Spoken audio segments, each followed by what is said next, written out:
Assalamualaikum warahmatullahi wabarakatuh. Kembali di channel saya, di channel Ahmad Syamsuri. Sebelumnya, pada bulan Syawal ini tidak lain yang bisa saya katakan kecuali minal aidin wal afaizin, taqabbal minna wa minkum, taqabbal ya karim. Alhamdulillah, selama bulan suci kemarin kita telah melaksanakan puasa Ramadan selama 1 bulan penuh. Semoga bulan Syawal ini kita kembali suci layaknya bayi yang baru lahir dari rahim ibunya. Baik, kita lanjutkan saja. Hari ini, malam ini, kita akan membahas tentang perihal mandi sunnah dalam kitab Kifayatul Akhyar. Bismillahirrahmanirrahim. Qala al-musannifu rahimahu ta'ala wa nafa'na bi bil ulumi fid darin amin. Berkata Syekh Abu Syuja,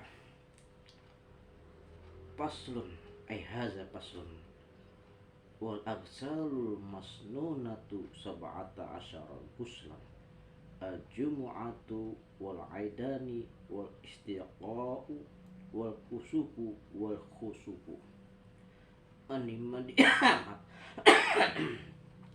Mandi yang disunahkan itu ada 17 ya.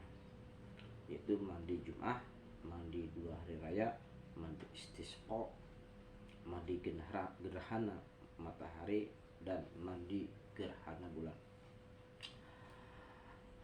Mandi disunatkan karena beberapa hal, diantaranya mandi Jumat sebagaimana hujjah atas kesunatan mandi Jumat ialah sabda Nabi Muhammad SAW, man ata minkumul jumu'ata falyagtasil.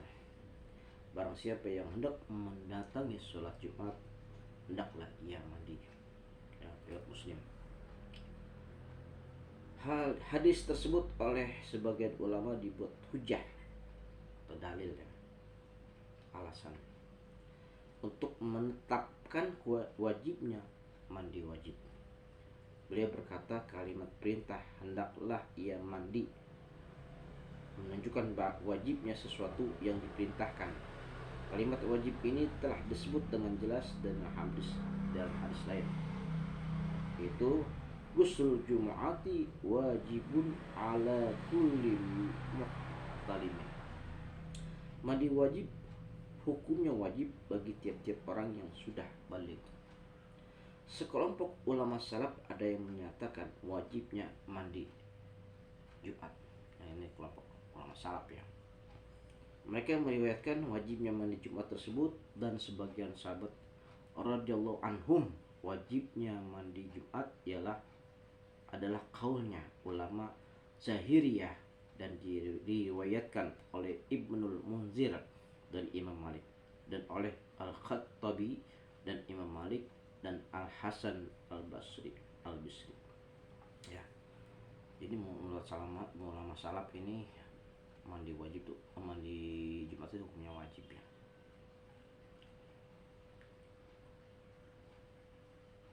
Ini menurut kaulnya ulama Zahiriyah yang diriwayatkan oleh Ibnu Munzir dan Imam Malik.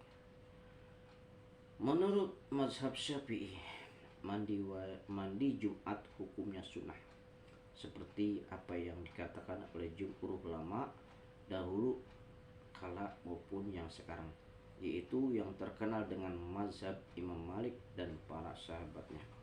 Yang dijadikan hujah oleh jumhur ulama ialah hadis yang sahih. Di antara hadis-hadis tersebut sabda Nabi Muhammad SAW, man tawadda'a yawma jumu'ati fabiha wa ni'mat wa man iktasala fal ghuslu afdalu. Barang siapa yang berwudu pada hari Jumat, adalah perbuatan yang baik, dan barang siapa yang mandi, perlu diketahui bahwa mandi itu lebih utama daripada wudu. Imam Nawawi berkata hadis ini adalah hadis sahih. Di antara hadis yang menerangkan kesunatan mandi Jumat ialah sabda Nabi Muhammad SAW yang artinya hendaknya kamu mandi Jumat. Di antaranya lagi ialah hadisnya Utsman ketika beliau masuk ke masjid, dan pada waktu itu Umar bin Khattab sedang berkhutbah dan Utsman meninggalkan mandi. Hadis ini disebut oleh Imam Muslim. Kemudian Utsman dibiarkan oleh Umar dan para muslimin yang hadir pada sholat Jumat itu. Mereka adalah orang-orang yang ahli dalam menguraikan dan menetapkan hukum. Andai kata mandi itu wajib, tentu Utsman tidak akan dibiarkan oleh Umar, dan ia tentu dipaksa mandi oleh para hadirin Jumat.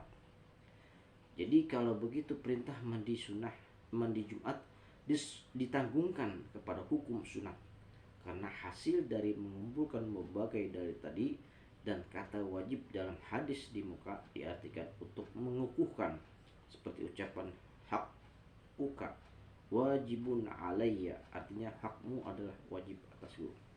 Jadi Imam Nawawi dalam hadis sahihnya itu ketika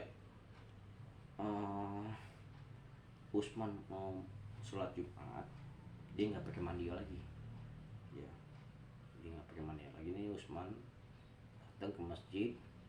Pada saat itu yang berkhutbah adalah Umar bin Khattab, tapi Umar bin Khattab membiarkan Utsman tidak mandi Jumat lagi, ya, dan para hadirin jamaah lainnya juga membiarkan Umar yang tidak mandi lagi ketika melaksanakan sholat Jumat. Ini berarti hukumnya bahwa mandi Jumat adalah sunnah. Dan ulama salaf tadi mewajibkan mandi Jumat itu hanya untuk mengukuhkan saja, ya, seperti ucapan hakuka wajibun alayya, artinya hakmu adalah wajib atasku. Baik, kita lanjutkan. Caranya mandi Jumat adalah sebagaimana yang telah diterangkan di muka. Bermula waktunya ialah dengan terbitnya fajar hari Jumat menurut mazhab yang kuat. Menurut mazhab yang syadz, langka, dan mazhab ini banyak ditentang oleh sebagian banyak ulama. Disebutkan bahwa masuknya waktu mandi Jumat ialah sebelum terbitnya fajar, seperti mandi hari raya. Ya, sini. Kemudian disunatkan mandinya hendaknya apabila sudah mendekati berangkat menuju Jumat atau masjid. Sebab yang dimaksudkan mandi ialah supaya bau-bau yang tidak sedap akan hilang, yaitu bau-bau yang timbul dari sebab berdesak-desakan, kotoran dan lain-lain. Jadi sini ketika mandi Jumat itu ketika mau berangkat sholat Jumat, mandi dah tuh, tujuan untuk menghilangkan bau-bau keringat dah tuh, ya, segala macam kotoran. Apabila mandi Jumat itu disunahkan kepada seluruh umat Islam sebagaimana mandi hari raya ataukah tidak, menurut kaul yang sahih, pendapat yang sahih, mandi Jumat hanya disunahkan bagi orang-orang yang mendatangi sholat Jumat saja, baik atau orang itu wajib Jumat maupun tidak. Jadi kalau mandi Jumat itu orang yang melaksanakan sholat Jumat aja, ya. Jadi kalau mau sholat Jumat, nggak perlu mandi Jumat. Andai kata orang itu tidak dapat mandi karena tidak ada air atau karena pada tubuhnya terdapat luka, orang itu boleh bertayamum sebagai gantinya mandi, dan dia mendapatkan fadilah dari mandi Jumatnya. Demikian kata sebagian ulama mazhab Syafi'i, yaitu qaul yang sahih dikiaskan dengan mandi sunnah lainnya ketika tidak berdaya untuk mandi. Jadi kalau seandainya terdapat luka nih, kalau nggak boleh kena air, boleh bertayamum, ya. Di antara mandi yang disunahkan ialah mandi 2 hari raya, yaitu hari raya Idul Adha dan hari raya Idul Fitri. Jadi bagi setiap orang Islam yang disunahkan mandi untuk menyambut 2 hari raya tersebut. Sebab kata Ibnu Abbas radhiyallahu anhu, karena Rasulullah SAW yaktasilu yaumal fitri wa yaumal adha, adalah Rasulullah SAW mandi pada hari raya Idul Fitri dan hari raya Idul Adha. Umar dan Ali radhiyallahu anhu juga mandi untuk menyambut 2 hari raya tersebut. Demikian pula Ibnu Umar. Lain daripada alasan tersebut, hari raya adalah merupakan tempat berkumpulnya orang Islam. Jadi disunahkan mandi, yaitu dikiaskan dengan mandi Jumat. Ya. Mandi hari raya boleh dikerjakan sesudah terbit fajar, tanpa ada khilaf atau perbedaan pendapat.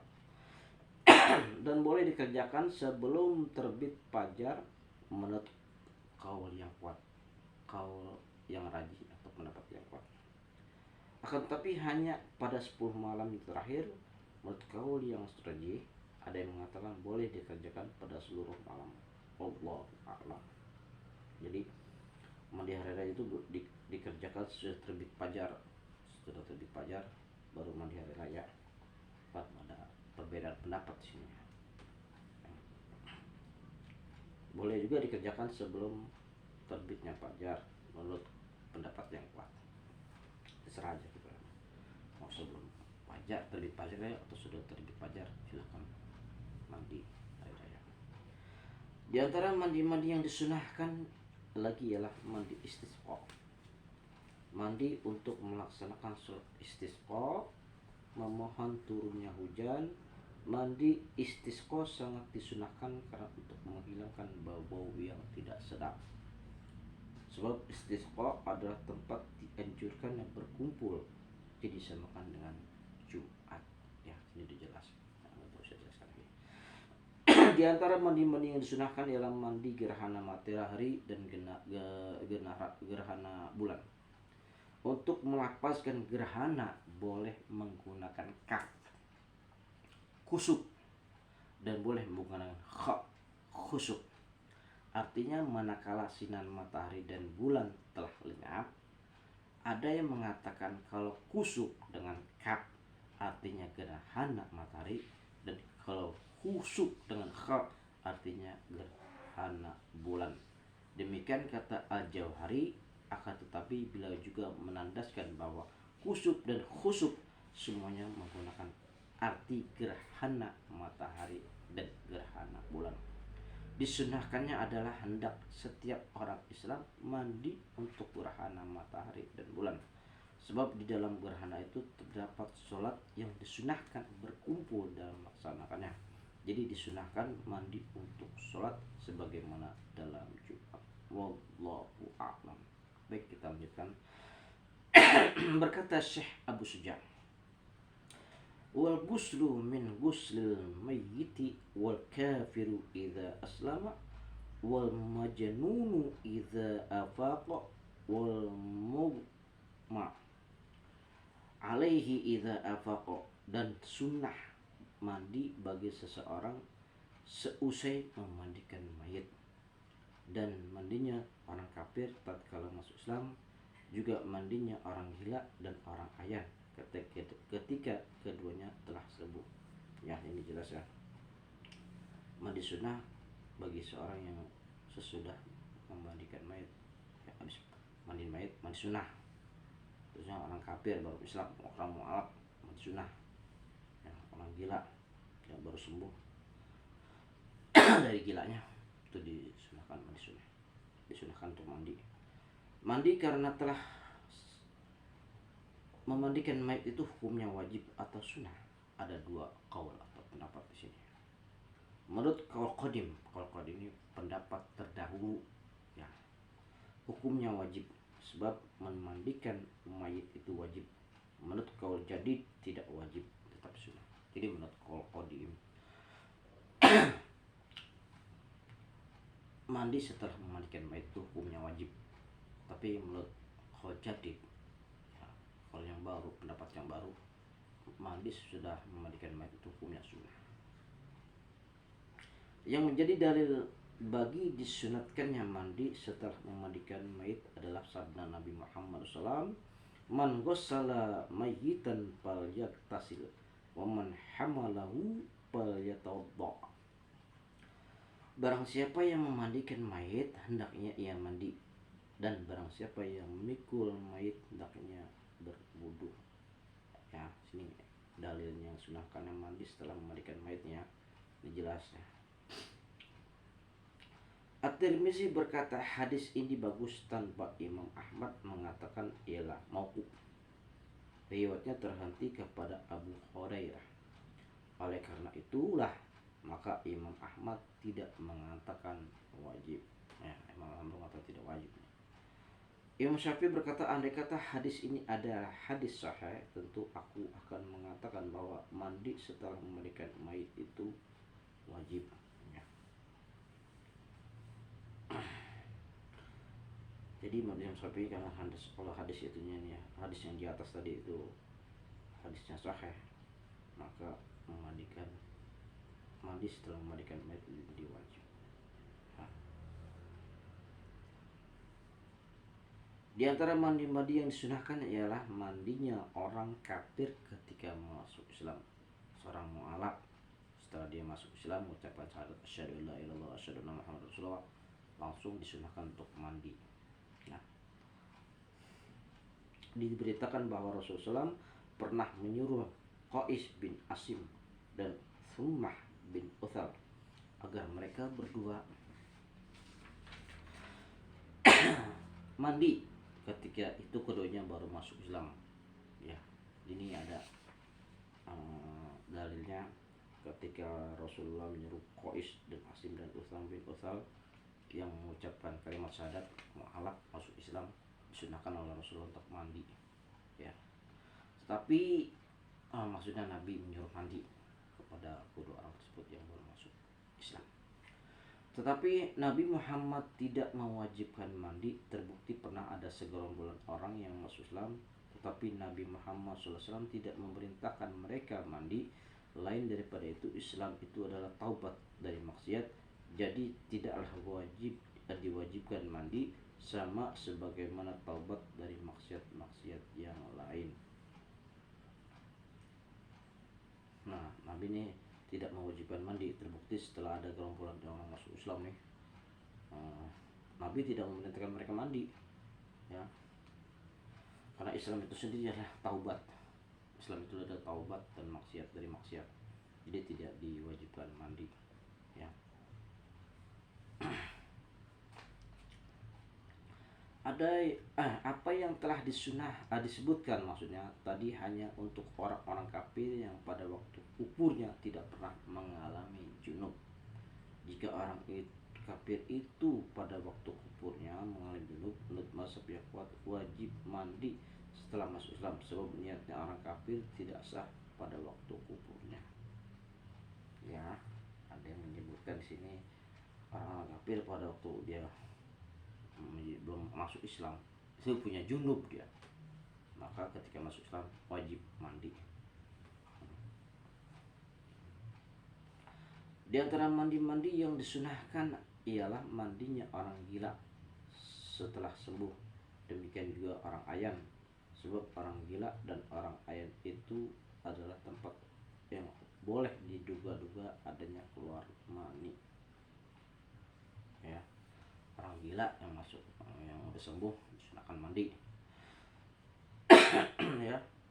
ya kan, mau penyakit ayan kayak kalau udah sembuh disunahkan mandi. Ya, Imam Syafi'i berkata setiap orang gila tentu keluar air mani. Ya, Imam Syafi'i setiap orang gila pasti keluar air mani. Sebagian ulama berkata jika pada galibnya orang gila itu keluar air mani, maka sebaiknya mandi itu wajib baginya. Ya, sebaiknya kalau seandainya orang gila keluar air mani, sebaiknya kalau setelah sembuh dia wajib mandi, gitu kan. Sebagaimana tidur yang boleh merusak wudu, karena tidur itu menjadi tempat yang boleh diduga-duga adanya hadas. Para jumhur ulama pula mengatakan bahwa mandinya orang gila itu ketika sembuh itu sunnah. Mandinya orang gila ketika sembuh itu sunnah. Mereka memberikan alasan bahwa tidur adalah tempat yang disangka-sangka tanpa adanya tanda-tanda hadas sesudah terjaga. Sedangkan mandi itu merupakan suatu nyata yang boleh dilihat. Wallahu a'lam bishawab. Ya. Jadi jumhur ulama nih mengatakan bahwa mandinya orang gila itu ketika sembuh itu sunnah menurut jumhur ulama.